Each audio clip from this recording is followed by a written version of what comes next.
Montrez-moi vos amis, je vous montrerai votre futur. Comment est-ce que je sais ça? Je traînais avec des losers. Dans cet épisode, l'ancien catcheur Marc Mero n'est pas là pour faire une démonstration de force. Non, il n'est pas là pour s'élever sur la troisième corde, prendre son temps, vous regarder droit dans les yeux avant de faire son coup de pied et vous écraser comme une merde sur le ring. Non, il n'est pas là pour ça. Il est simplement là pour vous raconter une histoire. Sortez les mouchoirs. Ma maman était à tous mes événements sportifs. Disons que je jouais au football, ok? Ma mère était sur la touche. Et si le jeu sur le terrain commençait à aller d'un côté, ma mère me criait dessus. « Marc, bouge-toi, bouge-toi !» J'étais là, oh mon Dieu.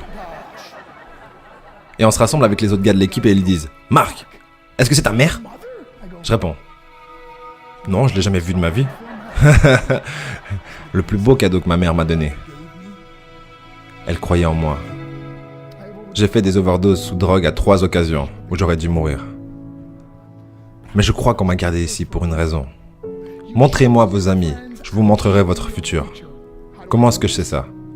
Je traînais avec des losers et je suis devenu le plus gros loser parmi eux parce que j'ai abandonné absolument tout, ce dont je rêvais quand j'étais un petit garçon, à cause des gens avec lesquels j'ai décidé de m'entourer.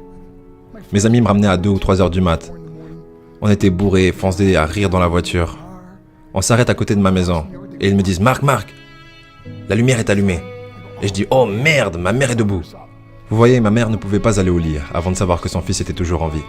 Je rentrais, elle me disait « Hello Marc, comment a été ta soirée ?» Et je dis « Bien maman, je vais juste aller au lit. » Elle dit « Est-ce que je peux juste te parler une minute ?» Et là je dis « Maman, je suis fatigué, je veux juste aller au lit. » Elle dit « Marc, je ne t'ai pas vu de toute la journée et toute la soirée.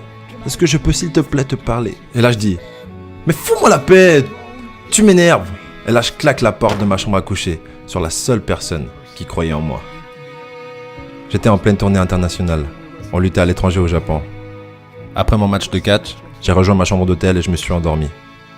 Il y a eu une personne qui a toqué à ma porte à 3h du matin. Je sors du lit, je regarde à travers la fenêtre de sécurité et je vois que c'est le promoteur japonais. Donc j'ouvre la porte et il me dit « Marc, appelle à la maison, il y a une urgence. » Je suis allé au téléphone de ma chambre d'hôtel et j'ai appelé aux États-Unis. « Hey, comment ça va ?»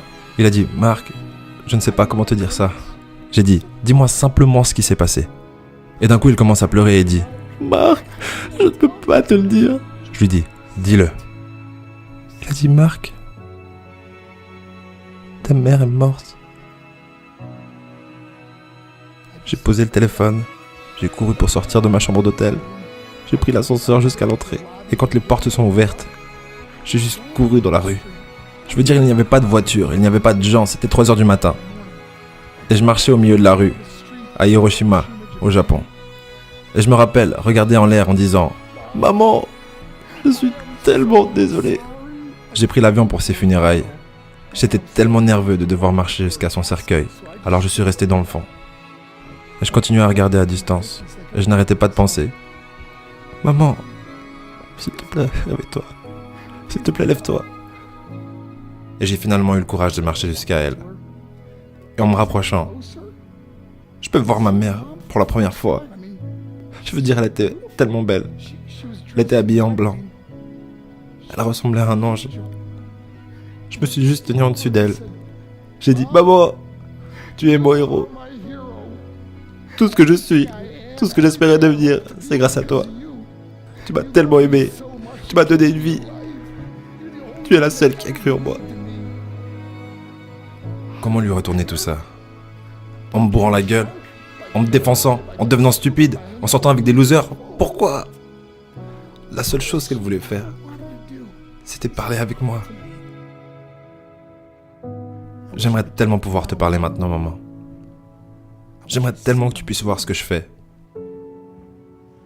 Pourquoi n'ai-je pas pu être un meilleur fils? Nous sommes définis par nos choix. Mais si vous vous entourez de gens qui prennent des drogues, de l'alcool et des pilules, c'est un chemin sans issue. Je ne suis pas ici pour vous faire la morale. Je suis ici pour vous dire que j'ai vécu cette vie. Et ça mène au cœur brisé, aux relations brisées, aux rêves brisés et à la mort. Pourquoi? Pour la défense? Si vous avez un père ou une mère, quand vous rentrez à la maison, dites à maman que vous l'aimez. Vous voyez, toute ma vie a tourné autour de devenir riche et de célèbre. Il fallait que je devienne un millionnaire. Il fallait que je gagne la course. Je devais gagner la course aux frais de mon mariage, de ma famille, de mes amis. Pourquoi? Pour être seul dans une pièce et apprendre ce qui est réellement important. Et ceci est à quel point précieux est ce cadeau qui est la vie et nos familles. Et à quelle vitesse cela peut nous être pris. Vous savez, je ne vis plus le temps. Je vis les moments. Vous savez, ce n'est pas ce que vous avez dans les poches qui compte.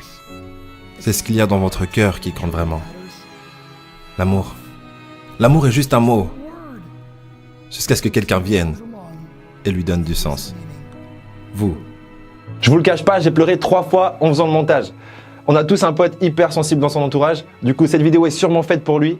N'hésitez pas à lui envoyer. Et je vous dis au prochain épisode. Si vous ne savez pas où vous allez, ou que vous ne connaissez pas votre cible, vous n'y arriverez jamais. La vérité. Travaillez dur, dormez moins.